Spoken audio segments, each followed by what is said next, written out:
Okay, so the purpose of this diagram is to take you through the physiology of respiration. There'll be another diagram that will take you through the anatomy, but this one's going to focus on just the physiology. One of the first things I'd like to point out is that down the left I've laid out the paths of oxygen from the lungs to the cellular level. So the lungs don't just take in oxygen so the lungs can use it. You have to get that oxygen down to the cells. In order to get that oxygen to the cells, there's several steps. First step is ventilation. You have to get the air or the oxygen into the lungs. The second step is external respiration, where you have to get that air or oxygen out of the lungs and into the blood. You then have to transport that. That's step 3, oxygen carbon dioxide transport, and you transport it in the blood using hemoglobin.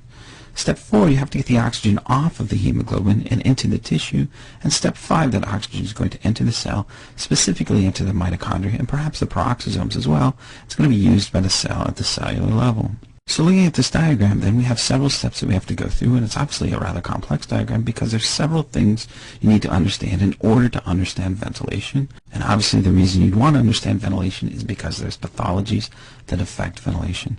Several things involved in external respiration, transport as well. Internal respiration gets a little bit simpler, and then cellular respiration will keep it pretty simple at that point. One of the first things I want to do, though, is take us through ventilation, or some of the major principles of ventilation. Okay, so now I've focused in on ventilation. We'll discuss that first, and there's a couple of things that we need to discuss in order to understand ventilation. We need to talk about basic air pressures, both inside the lung and outside the lungs. We also need to talk about Boyle's law. What Boyle's law does is relates volume to pressure. That's essentially what the lungs do. They change their volume, which changes the pressure. So Boyle's law is integral to understanding that. We'll then talk about respiratory volumes, which is a way to measure lung function, and we'll add to that flow volume loops.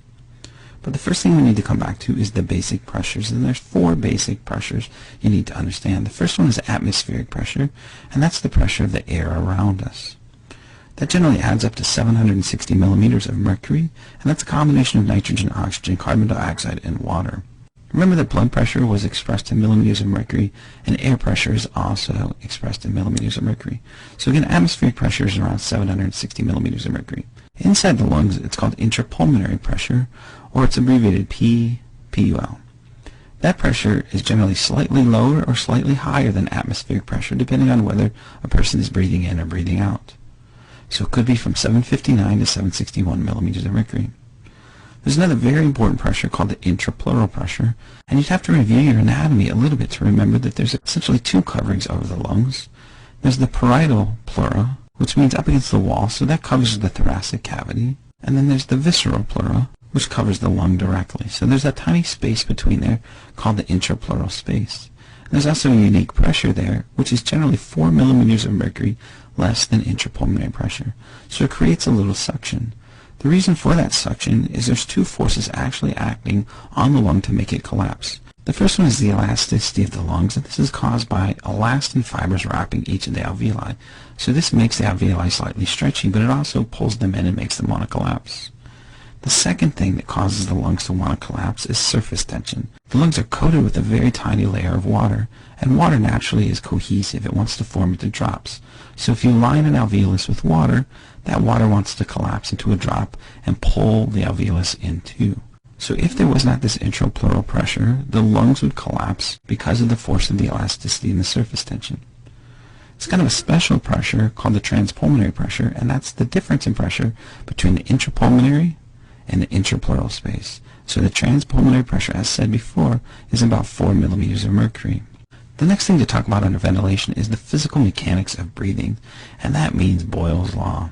Boyle's law essentially says that pressure and volume are inversely related. So if pressure is going up, volume is going down. If pressure is going down, volume is going up. So if there's a confined space, whether a box or lung, if you decrease the volume of that box or lung, then you're going to increase the pressure. If you increase the volume, you will decrease the pressure. The benefit of understanding breathing in terms of Boyle's law is that you can then have a deeper understanding of how breathing can be affected by things that alter the ability of the lungs to change their volume, things like flu and emphysema. So let's hit this a little bit more closely. If we think about molecules of air in a confined space like the lung, then the pressure comes when those molecules bump up against the wall of that lung. So just as we talked about blood pressure as when blood cells actually hit the wall of the vessel, pressure inside the lungs comes from the molecules of air hitting the side of the lung. In the lung then, if the lung gets smaller, then the molecules are more likely to hit the walls of the lung, so there's an increased pressure. More molecules hitting the side of the wall means an increased pressure. And we can see that here. If we make this lung smaller, these molecules are more likely to hit the wall of the lung, and that's going to increase pressure. On the other hand, if we increase the volume, it's less likely that these molecules of air will hit the wall of the lung, so this is going to decrease pressure. So let's hit that one more time. Just point out, if the volume of the lung is decreased, so we're decreasing the volume of the lung, then these molecules are going to hit the wall of the lung more often, so pressure is going to increase.